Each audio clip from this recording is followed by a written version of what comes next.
गोरखपुर में गौ तस्करों की गोलीबारी में एक शख्स की जान जाने के बाद उत्तर प्रदेश पुलिस एक्शन में है। पूरे राज्य में गौ तस्करों के खिलाफ कार्रवाई जारी है।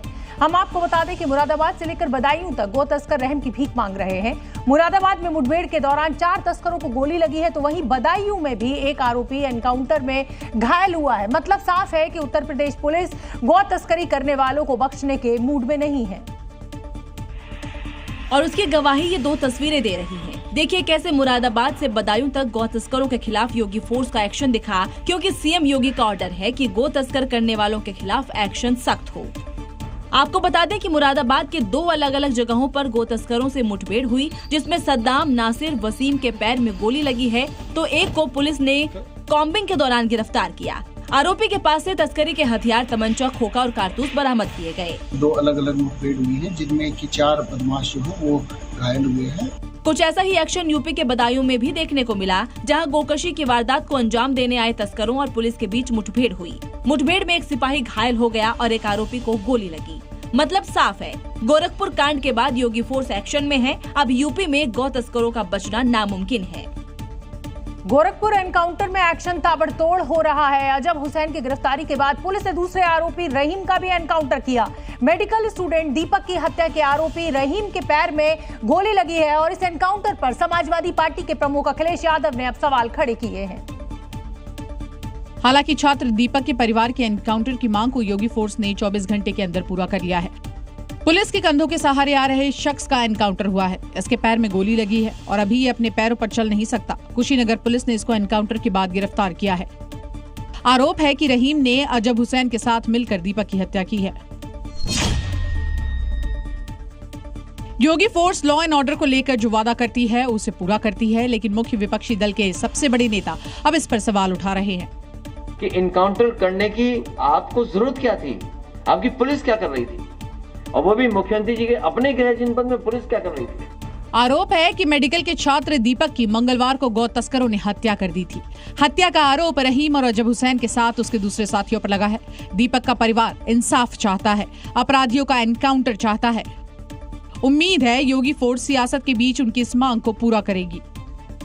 गोरखपुर में गौ तस्करों पर एक्शन लगातार जारी है। मुख्य आरोपी अजब हुसैन, रहीम समेत 4 तस्करों को गिरफ्तार किया जा चुका है। गौ तस्करों के खिलाफ कार्रवाई आगे भी जारी रहेगी और इस बीच लापरवाह पुलिसकर्मियों के खिलाफ भी कड़ा एक्शन हुआ है। पुलिस चौकी के इंचार्ज समेत सभी पुलिसकर्मियों को सस्पेंड कर दिया गया है। और जरा गौर से देख लीजिए, ये है जंगल धूसड़ पुलिस चौकी। चौकी पर ताला लग चुका है क्योंकि चौकी प्रभारी हेड कांस्टेबल और सिपाही को तत्काल प्रभाव से सस्पेंड कर दिया गया है। मंगलवार को यहां मेडिकल के छात्र की हत्या के बाद बवाल मचा था। हत्या के विरोध में लोगों ने हंगामा किया। पुलिस पर पथराव भी हुआ। आरोप है कि पुलिस गो तस्करों पर लगाम लगाने में फेल हुई है। पिपराइच थाना के जंगल धूसड़ चौकी के अंदर महुआ चाफी गांव में गो तस्कर लगातार मवेशी चोरी की वारदात को अंजाम दे रहे थे। मंगलवार को तस्करों ने गांव के दीपक की हत्या कर दी, जिसके बाद लोग भड़क गए, तस्करों के एनकाउंटर की मांग करने लगे। पुलिस ने आरोपी अजब हुसैन और उसके 5 साथियों को गिरफ्तार कर लिया है। सीएम योगी इस घटना के लेकर बेहद गंभीर हैं। उन्होंने पुलिस अधिकारियों को कड़ा एक्शन लेने के निर्देश दिए हैं, जिसके बाद इस घटना में ताबड़तोड़ कार्रवाई हो रही है। उत्तर प्रदेश के संभल में एक बार फिर बुलडोजर कार्रवाई देखने को मिली। यहां अरमान होटल को बुलडोजर से ढहा दिया गया। पुलिस के मुताबिक होटल के मालिक ने बिना नक्शा पास कराए अवैध तरीके से इस होटल का निर्माण किया था। अब कोर्ट की तरफ से होटल को 3 दिन के अंदर खाली करने का नोटिस भेजा गया था। लेकिन होटल नहीं खाली करने पर प्रशासन ने अवैध कब्जे को बुलडोजर से ढहा दिया। प्रशासन की टीम ने पहले अरमान होटल के बाहरी हिस्से को तोड़ा, इसके बाद अवैध कब्जे को ढहा दिया। इस दौरान कुछ लोगों ने बुलडोजर कार्रवाई का विरोध भी किया। होटल के मालिक की प्रशासन की टीम से बहस भी हुई। हालांकि किसी तरह मामले को शांत कराया गया और दोबारा कार्रवाई शुरू की गई। एसडीएम साहब नए आए हुए हैं, नई पोस्टिंग है, वो बात को नहीं समझे, उन्होंने मेरा पक्ष नहीं सुना। पुलिस के मुताबिक होटल के मालिक ने बिना नक्शा पास कराए होटल का निर्माण किया था। कोर्ट की तरफ से 3 दिन में होटल खाली कराने का नोटिस भेजा गया था, लेकिन होटल खाली नहीं किया गया, जिसके बाद प्रशासन ने एक्शन लेते हुए अवैध कब्जे को बुलडोजर से गिरा दिया। मध्य प्रदेश के खजुराहो का जावरी मंदिर सुप्रीम कोर्ट की टिप्पणी के बाद अब चर्चा में आ गया है। दरअसल कोर्ट ने जवारी मंदिर में भगवान विष्णु की टूटी मूर्ति को ठीक करने वाली याचिका पर सुनवाई करने से इनकार कर दिया, जबकि याचिकाकर्ता का कहना था कि मूर्ति को ठीक न करना भक्तों की पूजा के अधिकार का उल्लंघन है। कोर्ट ने इसे पब्लिसिटी इंटरेस्ट लिटिगेशन बताते हुए एएसआई को मामला देखने के लिए कहा। और इसी के साथ खजुराहो के वामन मंदिर में खंडित विष्णु मूर्ति बदलने की याचिका को सुप्रीम कोर्ट ने खारिज कर दिया। सीजेआई BR गवई ने मामले की सुनवाई करते हुए कहा था, जाओ और देवता से खुद कुछ करने के लिए कहो। तुम कहते हो विष्णु भगवान के कट्टर भक्त हो, जाओ प्रार्थना करो। ये पुरातात्विक स्थल है, ASI को अनुमति देनी होगी। जबकि दावा किया जाता है कि ये मूर्ति मुगलों के अतिक्रमणों के दौरान खंडित हो गई थी और तब से इसी हालत में है। मुगल काल में भी आक्रमण हुए और इन्हीं आक्रमणों के दौरान जवारी मंदिर की मूर्ति को भी ध्वस्त किया गया था, उसको नष्ट किया गया था। वहीं इस मामले में याचिकाकर्ता राकेश दलाल ने इस फैसले पर नाराजगी जताई है और इसे अपनी धार्मिक भावनाओं को ठेस पहुंचाने वाला बताया है। उत्तर प्रदेश के संभल में फर्जी डॉक्टर्स के ठिकानों पर पुलिस ने छापेमारी की है। जानकारी के मुताबिक संभल में अवैध तरीके से 30 से ज्यादा अस्पताल चलाए जा रहे थे, जिन पर स्वास्थ्य विभाग, राजस्व और पुलिस की संयुक्त टीम ने छापा मारा। प्रशासन ने 30 से ज्यादा फर्जी अस्पताल पर रेड मारी, जहां से कई दस्तावेज भी बरामद किए गए। छापेमारी के दौरान चौंकाने वाला खुलासा हुआ। अस्पतालों में रजिस्टर्ड डॉक्टर नहीं मिले, अप्रशिक्षित कर्मचारी इलाज करते पाए। संभल में 30 से ज्यादा फर्जी अस्पताल मिले। स्वास्थ्य विभाग और पुलिस की संयुक्त टीम द्वारा पूरे जनपद में ऐसे अस्पतालों को चिन्हित कर जिनमें पूर्व मुकदमा पंजीकृत किया गया था। जांच में पाया गया कि कुछ अस्पताल बाहर से डॉक्टर बुलाकर ऑपरेशन करा रहे थे। यही नहीं, अस्पतालों में मानक के मुताबिक सुविधाएं नहीं थी। कई अस्पतालों में आवश्यक बेड की संख्या भी कम थी। इन अस्पतालों की पहचान पहले से की गई थी। अगली खबर का रुख करेंगे। ऑपरेशन सिंदूर शुरू होने के करीब 4 महीने बाद पाकिस्तान के विदेश मंत्री इशाक डार ने एक बड़ा खुलासा किया है। इशाक डार ने कबूल किया है कि भारत ने पाकिस्तान के साथ किसी भी तीसरे पक्ष की मध्यस्थता कभी स्वीकार नहीं की। पहलगाम हमले के बाद भारत ने पाकिस्तान पर ऑपरेशन सिंदूर लॉन्च किया था। सेनाओं ने टेरर इंफ्रास्ट्रक्चर को निशाना बनाया था। वो हमला इतना घातक था कि पाकिस्तान ने भारतीय DGMO को फोन करके सीजफायर की गुहार लगाई थी। और इस कबूलनामे को पाकिस्तान के सुर में सुर मिलाने वाला विपक्ष ध्यान से सुन ले। ये कोई और नहीं बल्कि कि आतंकिस्तान का विदेश मंत्री कह रहा है। वहीं देश में अब भी सीज फायर को लेकर सियासत जारी है। समय समय पर अपना स्टैंड चेंज करता है, वो उसकी रणनीति का एक हिस्सा है, इसलिए उसकी बातों पर विश्वास नहीं करना चाहिए। यह किसी के हस्तक्षेप के कारण हमारी आतंकवादियों पर जो कार्रवाई हुई थी वह स्थगित नहीं की गई थी। ऑपरेशन सिंदूर तो अभी स्थगित है। अब यदि कोई आतंकवादी वारदात होती है तो फिर से हमारा ऑपरेशन सिंदूर प्रारंभ होगा। मतलब साफ है कि पाकिस्तान का ये कबूलनामा ऑपरेशन सिंदूर पर सियासत करने वालों को रास नहीं आएगा। एक समय था जब पाकिस्तान अफगानिस्तान पर जिहाद का फतवा देता था, लेकिन अब वक्त बदल चुका है, हालात बदल गए हैं और अब अफगानिस्तान पाकिस्तान पर जिहाद का फतवा दे रहा है। तालिबान के मौलाना का एक वीडियो अब सोशल मीडिया पर खूब वायरल हो रहा है, जिसमें वो साफ साफ कहता दिखाई दे रहा है कि पाकिस्तान के खिलाफ जिहाद फर्ज है। और ये सब यूं ही नहीं हो रहा। पाकिस्तान और अफगानिस्तान के बीच तकरार बढ़ गई है। दोनों देशों में तनाव चरम पर है। तभी तो तालिबान के मौलाना पाकिस्तान के खिलाफ जिहादी फतवा जारी कर रहे हैं। ये है अफगानिस्तान के शेख जयाद विश्वविद्यालय के कुलपति नसीम हक्कानी, जो पाकिस्तान के खिलाफ जिहाद को मुसलमानों का नैतिक कर्तव्य बता रहे हैं। मौलाना के इस फतवे को पाकिस्तान तालिबान संबंधों में आ रही गिरावट से भी जोड़कर देखा जा रहा है। वर्तमान में दोनों देशों में तनाव चरम पर है। पाकिस्तान ने कुछ दिन पहले ही अफगानिस्तान में हवाई हमले किए थे, जिसका तालिबान ने विरोध किया था। ऐसे में साफ है कि तालिबान मुनीर के मुल्क को छोड़ने वाला नहीं है। उत्तर प्रदेश के वाराणसी से दरोगा की पिटाई का सीसीटीवी वीडियो सामने आया है। दरअसल एक दिन पहले कचहरी में वकीलों ने दरोगा की बेरहमी से पिटाई कर दी थी। दरोगा की ऐसी पिटाई की थी कि उसे गंभीर हालत में ट्रॉमा सेंटर ले जाना पड़ा था, क्योंकि कचहरी में वकीलों ने दारोगा पर अचानक से हमला कर दिया है और इसका सीसीटीवी वीडियो भी सामने आया है, जिसमें कई वकीलों ने दारोगा को घेरकर बेरहमी से पिटाई की। यही नहीं, उसकी वर्दी तक फाड़ दी। दारोगा की हालत ऐसी गंभीर हो गई कि उसे ट्रॉमा सेंटर ले जाया गया। वकील और दारोगा के बीच मारपीट के बाद कचहरी और उसके आसपास के इलाकों में तनाव की स्थिति पैदा हो गई, जिसकी वजह से 6 थानों के करीब 300 पुलिसकर्मी तैनात किए गए। दरअसल 2 पक्षों में जमीन को लेकर विवाद थी, जिसमें हुई मारपीट के बाद दोनों पक्षों का चालान हुआ था। इस मारपीट में घायल एक वकील ट्रॉमा सेंटर में भर्ती है। आरोप है कि दारोगा ने ही वकील को मारा था, जिससे वकीलों का गुस्सा भड़क गया और दारोगा को बेरहमी से पीटा। दिल्ली के फतेहपुर बेरी इलाके में पुलिस टीम पर हमले की एक चौंकाने वाली तस्वीर हमें मिली है। यहां आरोपी को गिरफ्तारी से बचाने के लिए उसके रिश्तेदारों ने पुलिस टीम के ऊपर ही धावा बोल दिया और इसमें कई पुलिसकर्मी घायल हो गए। वहीं हमले की तस्वीरें भी सामने आई हैं, जिसमें साफ नजर आ रहा है कि कैसे पुलिस टीम को लोगों ने सड़क पर घेर रखा है। दरअसल दिल्ली पुलिस की टीम चंदनहोला गांव में आजम नाम के शख्स को पकड़ने पहुंची थी। आजम के खिलाफ गैर जमानती वारंट जारी था। इसी बीच पुलिस टीम को देखकर आजम ने अपने रिश्तेदारों के साथ पुलिस पर हमला कर दिया। हमले के दौरान कई महिलाएं भी पुलिस से आरोपी को बचाती नजर आईं, जिसका फायदा उठाकर आरोपी मौके से भागते नजर आ रहे हैं। लाल रंग की टी शर्ट में एक युवा पहले पुलिस की गाड़ी पर पत्थर फेंकता नजर आ रहा है। इसके बाद वो पीछे खड़ी एक गाड़ी के शीशे डंडे से तोड़ देता है। लोगों की भीड़ ने पुलिस को चारों तरफ से घेर रखा है। जिस आरोपी को पुलिस उठाकर अपनी गाड़ी में डालने की कोशिश करती है वो सड़क पर लेट गया। घायल पुलिसकर्मी दिल्ली के एम्स ट्रामा सेंटर में भर्ती हैं। कांग्रेस नेता राहुल गांधी के गिफ्ट ने मासूम के चेहरे पर मुस्कान ला दी। दरअसल 15 सितंबर को राहुल गांधी पंजाब के दौरे पर थे, जहां उनसे एक बच्चे ने बातचीत में बताया था कि बाढ़ में उसकी साइकिल टूट गई थी। अब राहुल गांधी ने उस बच्चे को नई साइकिल गिफ्ट की है।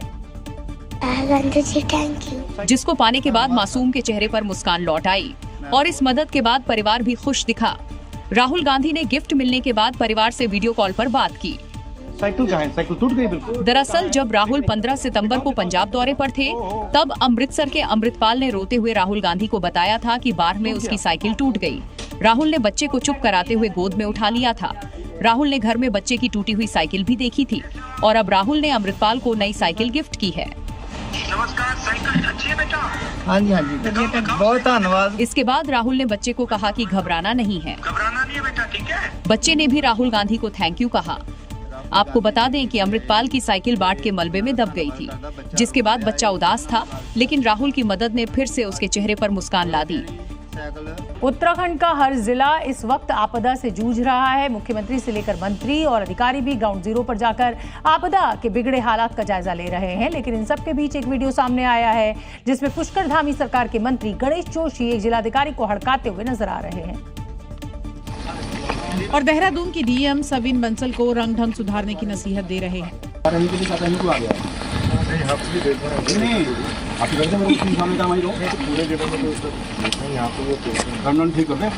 दरअसल आपदाग्रस्त क्षेत्रों का दौरा करते हुए अचानक से कैबिनेट मंत्री गणेश जोशी और देहरादून के जिलाधिकारी सविन बंसल का आमना सामना हो गया।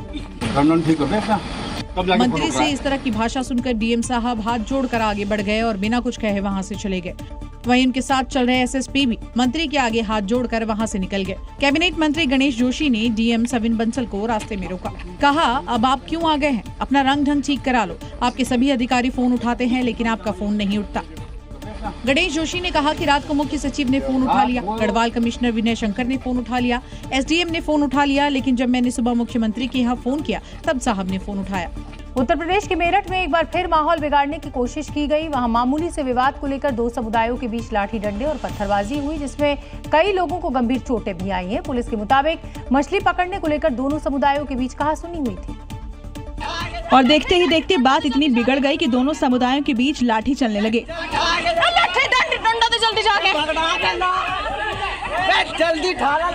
पुलिस के मुताबिक मछली पकड़ने को लेकर दो समुदायों में कहासुनी हुई थी, जो खूनी संघर्ष में बदल गई। मामला इतना बढ़ गया कि दोनों तरफ से लाठी डंडे और पत्थरबाजी शुरू हो गई। पुलिस ने इस मामले में केस दर्ज कर कार्रवाई शुरू कर दी है। गंभीर धाराओं में मुकदमा दर्ज करवाकर 8 अभियुक्तों को पुलिस द्वारा गिरफ्तार किया गया है। दो समुदाय के बीच खूनी संघर्ष में कई लोग बुरी तरह घायल हुए, जिन्हें इलाज के लिए अस्पताल में भर्ती कराया है। मेरठ में बीती रात दो समुदायों के बीच हुए खूनी संघर्ष के बाद इलाके में तनाव की स्थिति पैदा हो गई। हालात को बिगड़ता देख उत्तर प्रदेश पुलिस ने मोर्चा संभाल लिया। इलाके में चप्पे चप्पे पर पुलिस के जवान तैनात कर दिए गए। वहीं पुलिस ने इस मामले में कार्रवाई करते हुए विशेष समुदाय के कई लोगों को अब धर दबोचा है।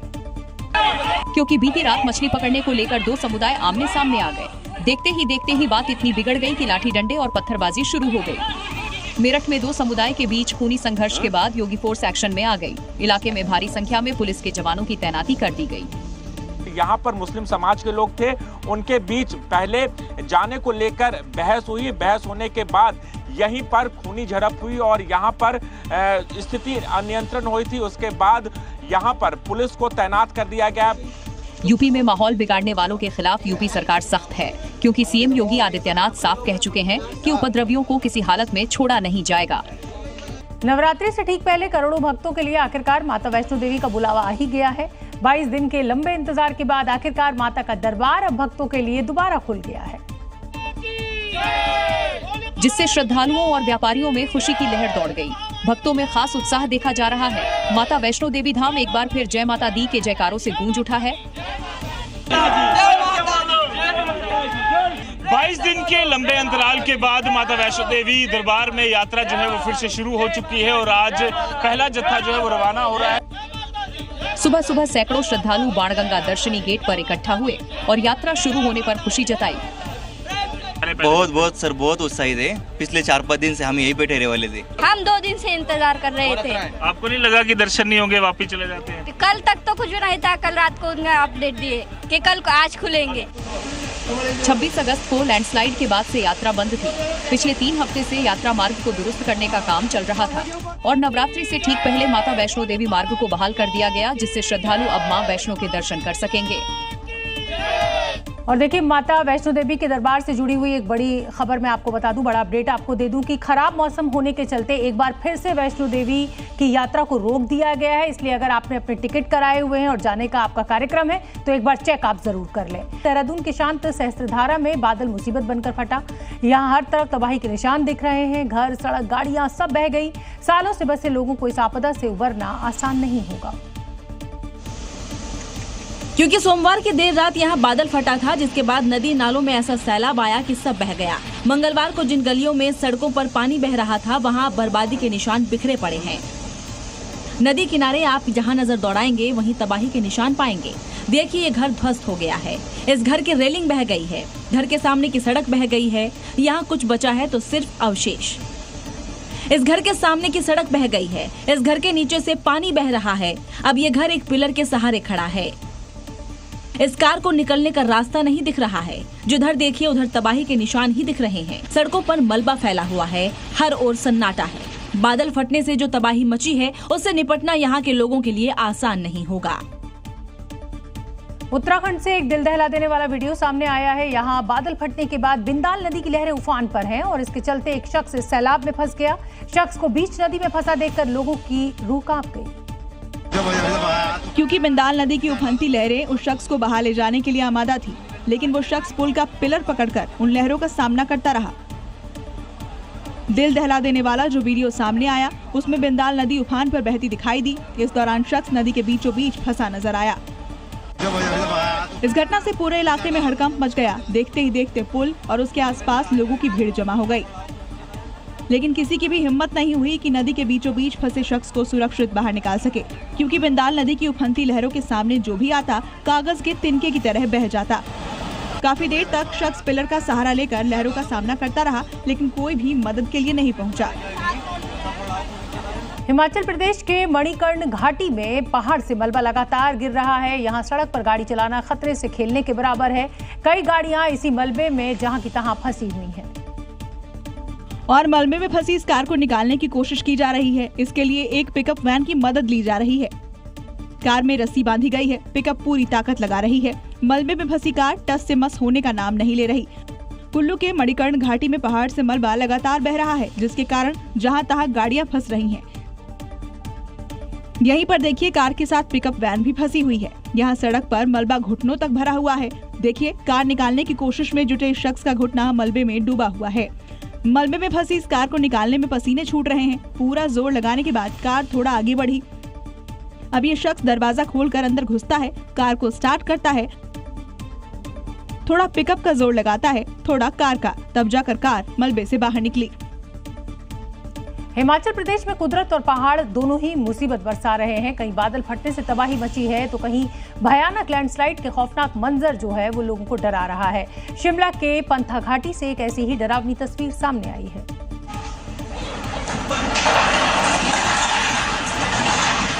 जिसमें साफ दिख रहा है कैसे चंद सेकंड में पूरी सड़क धंस जाती है और बड़ा हिस्सा नीचे गिर जाता है। इस खौफनाक मंजर को आप तस्वीरों में देख सकते हैं,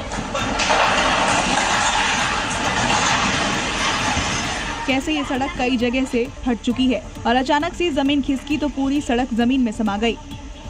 अब जरा गौर से देखिए हादसा कितना भयानक है। सड़क के किनारे रेलिंग लगी है, कई सारे पोल लगे हैं, बड़े बड़े पेड़ दिखाई दे रहे हैं, लेकिन जैसे ही जमीन खिसकी पूरी की पूरी सड़क भर-भरा कर धंस गई। ये खौफनाक हादसा हिमाचल के शिमला का है, जहां पंथा घाटी इलाके में तेंजिन अस्पताल के पास लैंडस्लाइड हुआ और चंद सेकंड में अच्छी खासी सड़क खाई में समा गई। इस हादसे में किसी जान माल का नुकसान नहीं हुआ। महाराष्ट्र में लगातार हो रही मूसलाधार बारिश ने आम जनजीवन को अस्त व्यस्त कर दिया है। लोग जान जोखिम में डालकर घर पहुंचने के लिए मजबूर हैं। गांव वालों को बाढ़ के पानी से गुजरकर जाना पड़ रहा है।